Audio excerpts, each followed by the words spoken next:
Hey, how you doing? My name is Chris. Welcome to my shop.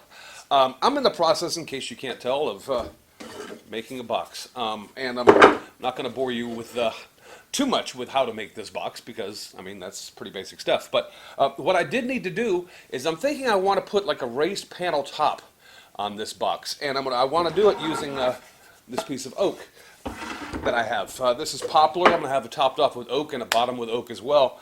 But I wanted to create that effect on all four sides of the top so it come to a point and then levels off.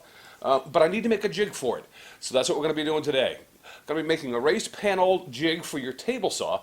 It's the simplest jig in the world to do, but if you've never seen it done before, or if you don't have one yourselves, I'll show you how I make mine coming up next.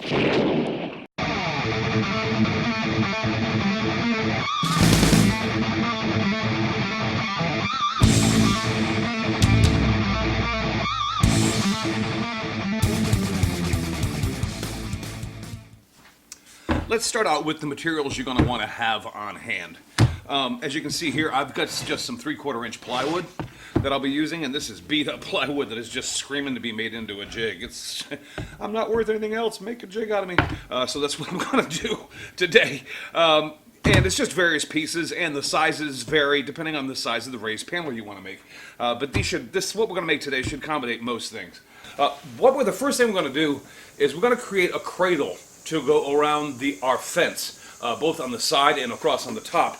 And in order to do that, we need to measure the dimensions on our fence. Mine is about 2 3/4 inches high, and I'm going to be having another 3/4 inch piece laying across the top of the fence too, so I need to add 3/4 of an inch up from that. So 2 3/4 plus 3/4 is 3.5. Let's go ahead and write that down. 3 1/2 inches. That's how wide I want those boards.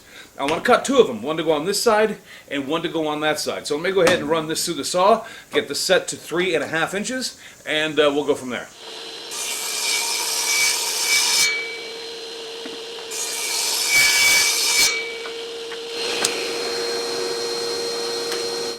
Okay, so we got the 2 pieces cut to fit on either side of our fence. And hopefully I've allowed enough to let 3/4 of an inch be flush with that. Let's find out. Yeah, that's not bad. Unfortunately, as you can see, this piece isn't going to be wide enough for me to use it as the centerpiece here. But let me go ahead and make the necessary measurements across the top of my fence. And in this case, it is 3.5 inches wide. So let me cut a strip 3.5 inches wide, and then we'll be able to put this thing together.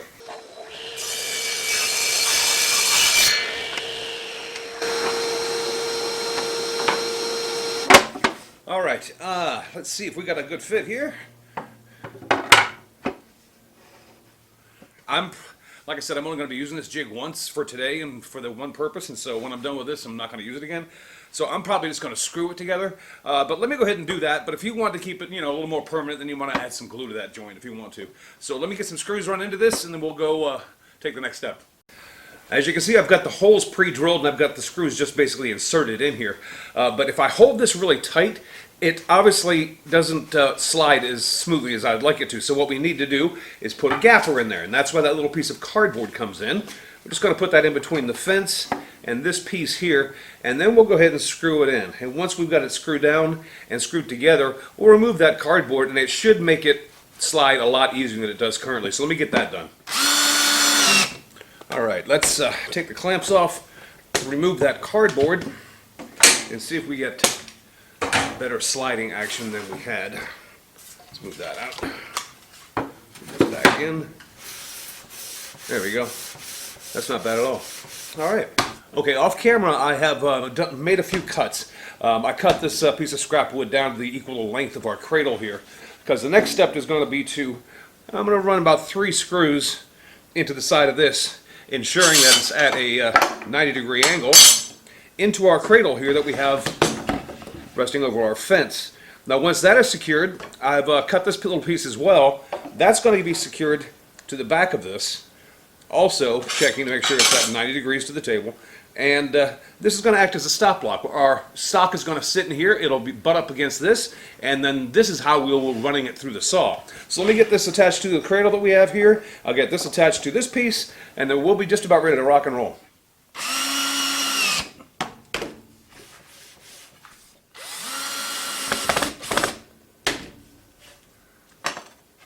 Okay, so the last thing that we need to do here is I'm going to insert a dowel in this side, coming out this way, so I have a place to grab onto this jig when I put it back over the fence. That'll give me a place to put my hand. I just kind of feel safer about doing it that way. I mean, absolutely, it's optional, but I just feel better knowing I got a place to put my hand as I push this through the saw. So let me go ahead and install that dowel. I'll turn this around, give you a look at that, and then we'll give this a try. All right, a little glue in that hole, and I think we'll be golden. Let's go.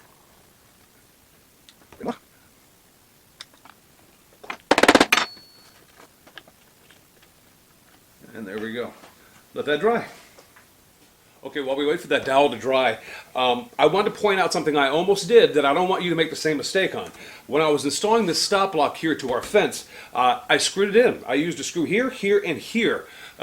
Mistake, because as we push this through the saw blade, a portion of the stop block is going to come off with the piece that we're cutting from the wood, and a screw right there would be a problem. So do yourself a favor, measure from your tabletop to the highest point that your blade can go, and if you're going to use hardware such as screw or nails, make sure that they're above the height of your saw blade, all right, so you don't go running a screw through your saw blade, because that would be a problem. All right, the glue is dried on the dowel. That'll allow me to have a little handle here to push this through and keep my hand away from the blade. The way we're going to cut this is, I'm going to do a test piece first.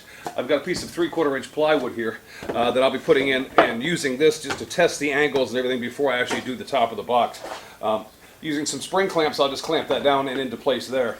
Now, I should point out that my blade, the way my current setup is, I have this about 3¼ inches off the top of the tabletop, and I have it tilted to 10 degrees off of 90. Now, you can adjust the bevel on the blade depending on how steep you want the bevel on your raised panel to be. I'm going to go with 10 degrees and see how that works out. The way we're going to cut this is going to go ahead and run through the saw on this side. We'll flip it over, cut this side, flip it over, cut the two ends, and we'll see how that turns out. So let me get my stuff ready, and then we'll give this a try.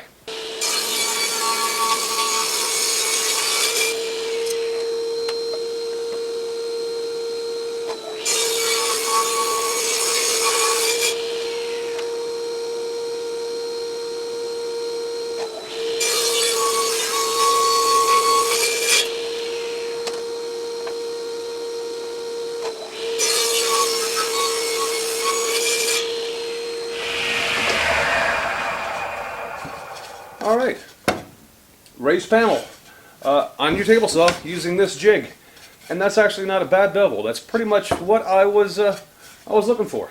So yeah, I'll take that. All right, actually I don't mind this at all. I think it came out okay. I mean, I'm not going to use this piece for the top of the box, obviously, but the cuts came out good. It cleaned up nice, and so I feel pretty confident about finishing that box using this. A simple table saw jig that you can make for yourself to make raised panels. You guys take care. Make one of these for yourselves, but either way, get out in your shops. Go make that first cut and get something done. I'll talk to you later.